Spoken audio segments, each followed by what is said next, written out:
Pero bago tayo magpatuloy ay pakilike ang ating video. Ganun din ang subscribe button, pati na rin ang bell icon para lagi kayong updated sa mga parating ko pang mga uploads.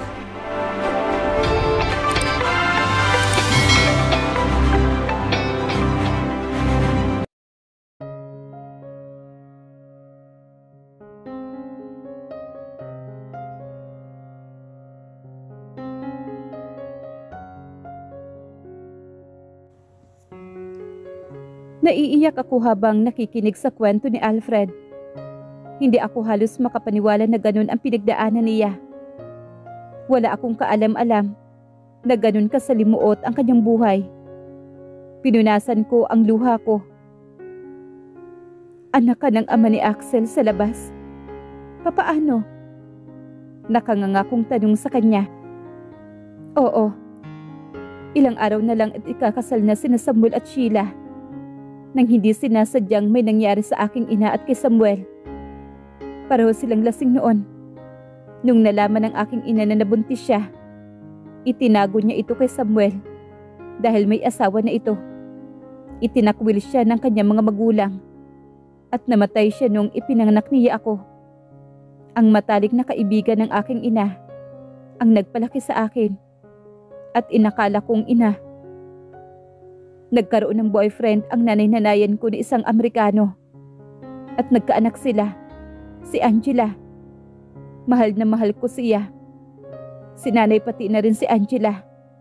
Ang huli kong alaala kay nanay, may inaayos daw siya para pupunta na kami sa Amerika. Dahil magsama na sila ng boyfriend niya. Pero isang araw, may mga lalaking pumasok sa bahay namin. Hindi ko na alam ang nangyari. Basta na lang kaming nagising ni Angela na nasa puder na kami ni Dario. Inilayo ni Dario si Angela mula sa akin. Bata pa lang ako. Sinanay na ako ni Dario sa dahas.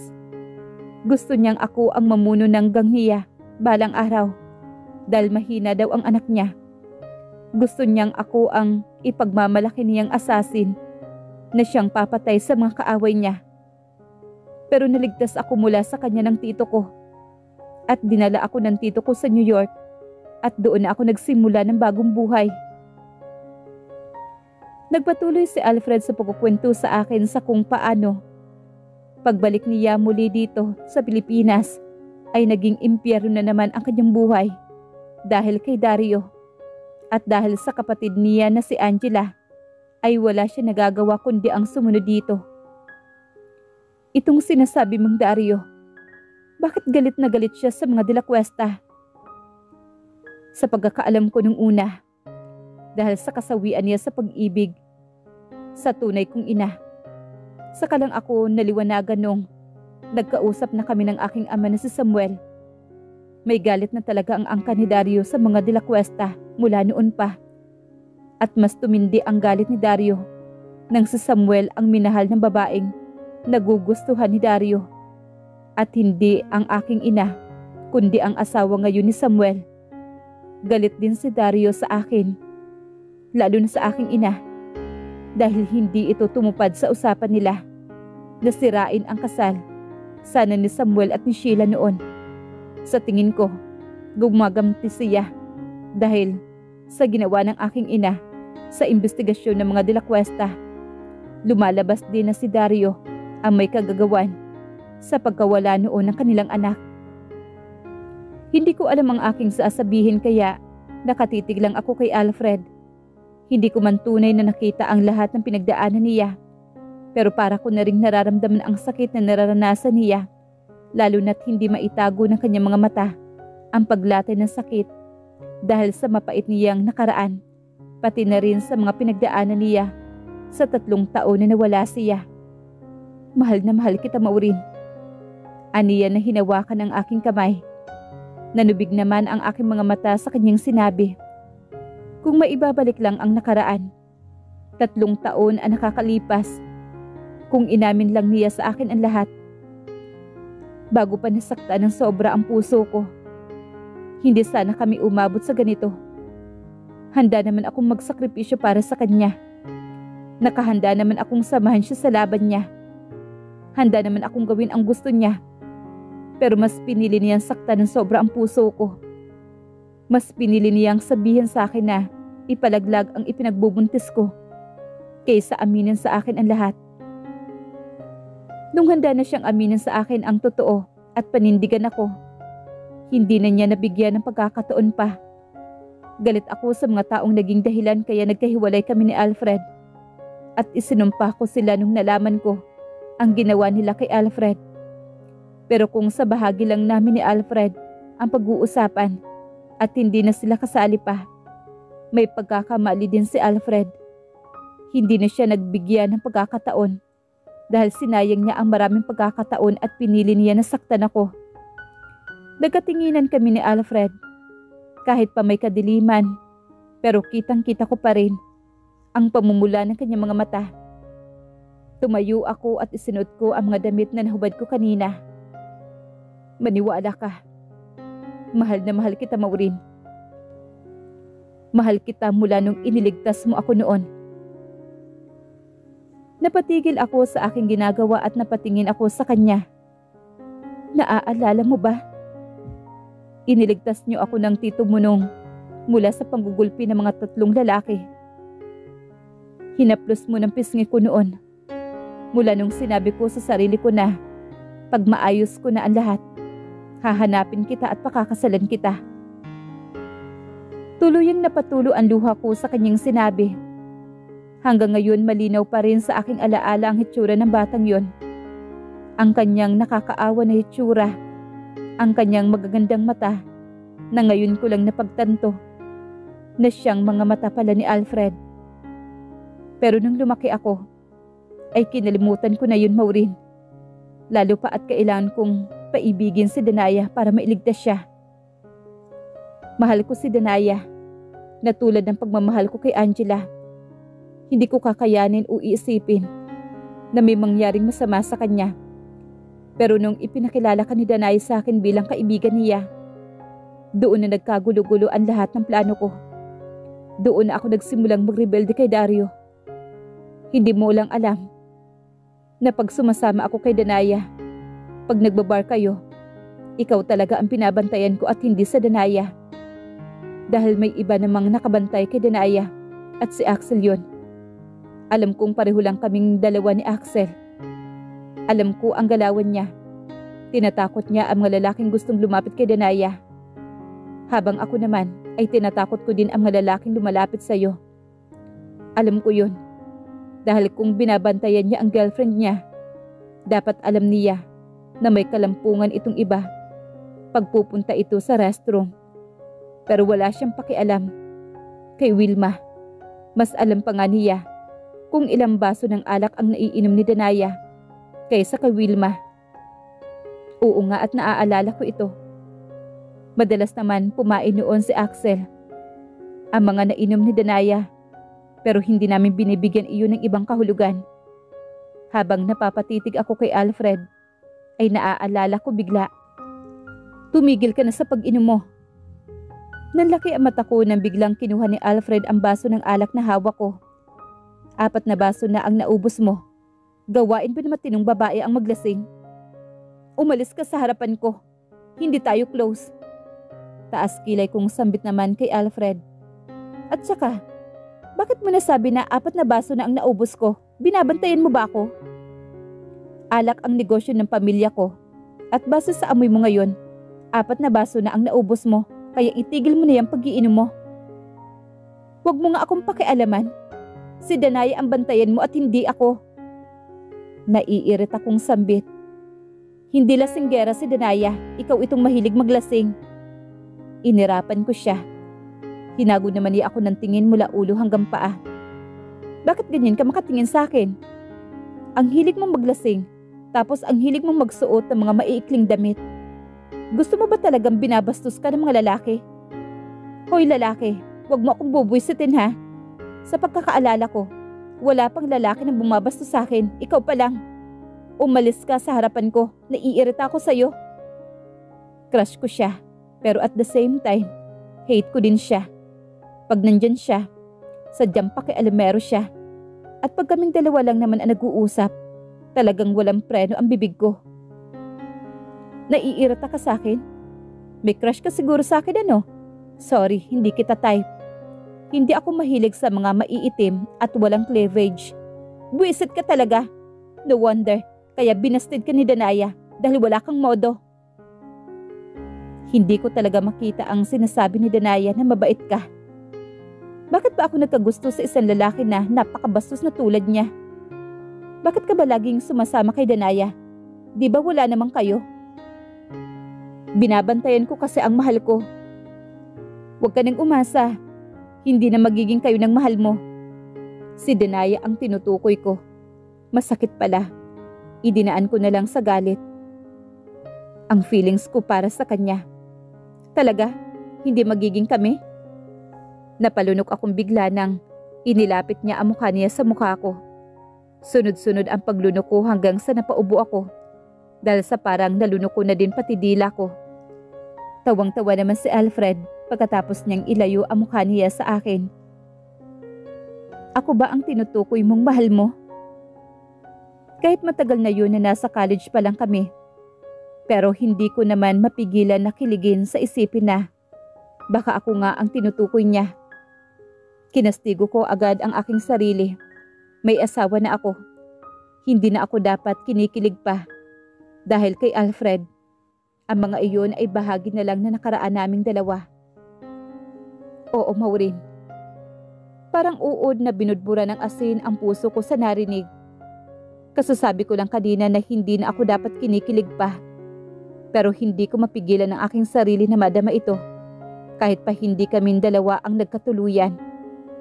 At sa kanung nasa Cebu tayo, ako talaga ang nagligtas sa iyo nun.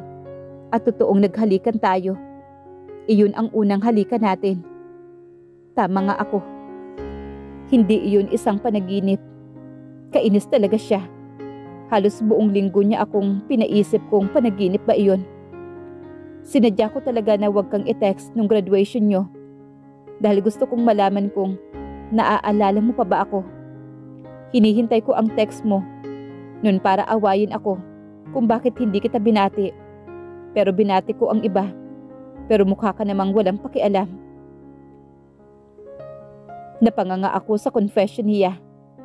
Kung totoo lahat ng sinasabi niya, ibig sabihin, mahal talaga niya ako. Tumayo siya. Wala siyang pakialam sa kahubaran niya. Mahal kita, Maureen. Mahal mo pa ba ako? Ang pinunasan na ang luha ko kanina. Ngayong isa-isa na namang nagbabagsakan. Mahal pa rin kita, Alfred. Pero hindi na tayo pwede. Alam mo naman ang sitwasyon ko. Maniwala ka. Nagkausap na kami ni Gio. Handa siya magparaya kung sakasakaling piliin mo ako. Please, give me another chance. Sa oras na ito, ipapangako ko sa iyo na magiging masaya tayo. Please, huwag mong hayaan na hindi tayo magkasama at hindi tayo magiging masaya. Please, ako na lang ang piliin mo. Ako na lang, Maureen. Ako na lang ang mahalin mo. Paano nga ba ang pakiramdam na mali pero tama ito? Ito ang nangyayari sa akin at ito ang pinili kong gawin. Mali man sa iba. Kasalanan man sa batas ng simbahan at pati na rin siguro sa batas ng tao. Pero hindi ko kayang labanan ang tunay kong nadarama. Hindi kami nabigyan ng pagkakataon ni Alfred noon.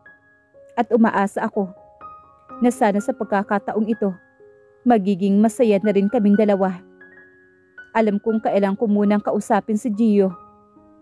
Alam kong kailangan muna naming pag-usapan ang tungkol sa aming dalawa bago ako tuluyang bumigay kay Alfred.